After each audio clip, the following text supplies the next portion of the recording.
in ka badan 15,000 oo nooc oo kheyraad kala duwan ah ayaa ku jira biyo-badeedka Soomaaliya sidaasina waxaa sheegtay wasaaradda kalluumaysiga iyo kheyraadka badda ha yeeshee in badan oo ka mid ah kheyraadkaasi oo isugu jira noole iyo noole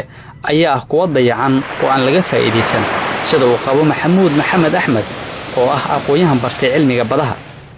kheyraadka Soomaaliya kheyraad ku taqaano waxaa moodaa in Soomaalidu ay wada haystaan kalluunka inuu yahay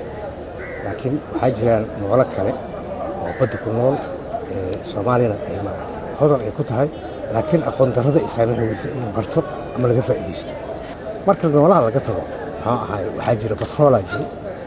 laakiin aqoonteeda saamayn halkani waa xeebta sugunta Liido ee magaalada Muqdisho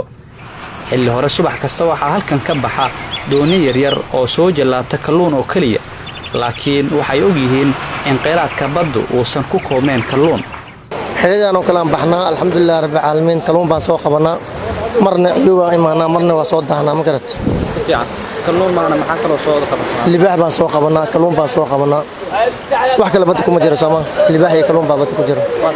يعني معدنتي أرجوتة قلبيها كان كوفا دي سن ماينو لكن ملاك أنا إسكسو قادنا سوق كمان كملاك أن أنتم نوجي على ماشى في سنة. دونك والله هرمري أنا هرمركاس مجارن أنا جي أبولي رفعت كدرنا هرمركاس مجارن بدرنا عكست الله وشقيستا وصل الله وشقيستا أرجوستا الجابا وحال جالا وحلا يدوش الجالا وحيال بدنا جيران أول جالا لكن أنا هرمركاس في المجارن أنا هوينكي يحاس كان قاتنا بدنا صدحنا وينكي مالتي سام بحنا الصبح يا إمانا حلي هذا حقائق لو جرو بتحرين كان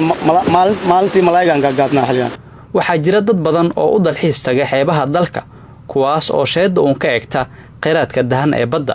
aad ayuu jawigu u macaan yahay inta badan waan imaadaa waliba xilliyada xagaaga ah ama roobka xagaaga yarka uu da'ayo waan imaadaa inta badan waxaan ka soo baxay shaqadeyda waxaas dhaa xilligan waa 11 saac meelahaas waxa dalxiis u tagtaa xeebta Liido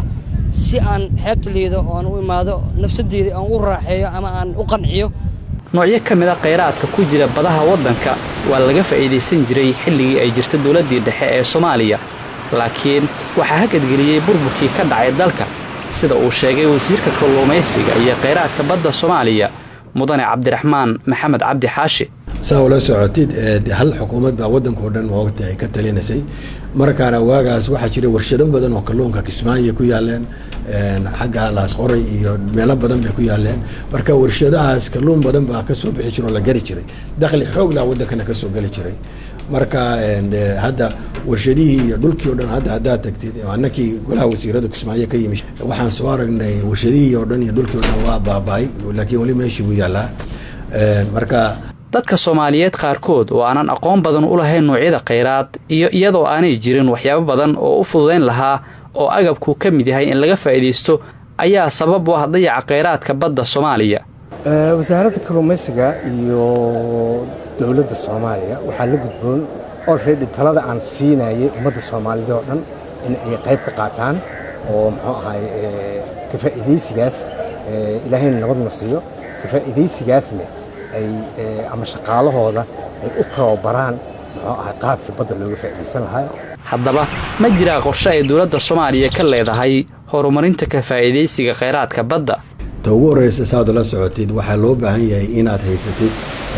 qalabkii aad maaragtay kalluunka kula soo bixi lahayd dooniyihii baa loo baahan yahay waxaa loo baahan yahay qalabkii lagu qabanayo kalluunka waxaa loo baahan yahay in xeebaha laga sameeyo meel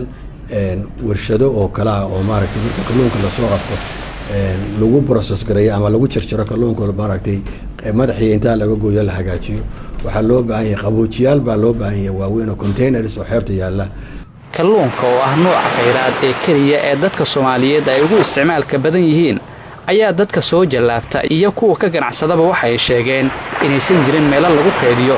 taasi ayaana noqon karta caqabad kale oo hoos u dhigta ahmiyadda kheyraadka siina sahashada Ciise Muhiidiin Macalin Cabdullaahi SNTV Muqdisho.